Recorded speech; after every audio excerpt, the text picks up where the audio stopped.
மனசு. உங்களுக்கு தேவைன்னா வாங்கிக்கங்க. நல்ல ஆளுங்களா இருக்காங்க. சரிங்கண்ணே, வாங்க வாங்க.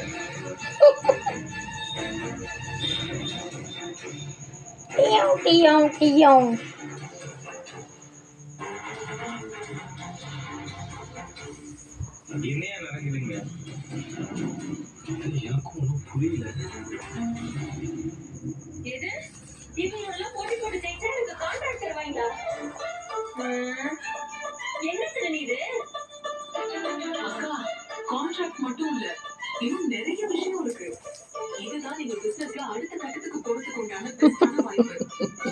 நீங்க மாஸ் பண்ணிடுவீங்கக்கா. யாரு நீ வேற விளையாடிட்டு இருக்காத. வா வீட்டை பார்க்க போவோம். வா. என்ன வீட்டுக்கு போகணுமா? உங்களுக்காக உள்ள ஃபயரா பேசிட்டு வந்தேன் பாத்தீங்கல்ல. இனிமே உனக்கு எந்த சாப்பாடும் கிடையாது. வயிறு அங்கே தொப்பையா இருக்கு. வாங்க, என் வயிறு விட உன் வயிறு பெருசா இருக்கு. இங்கே வாங்க, பெசாத படி எதுவும் வேணா பால் ஆற வச்சிருக்கோம், குடி. உட்காந்துட்டான் பாருப்பா, இந்த வயிறு குறையாம்மா. இந்த கதையை கேட்டுக்க.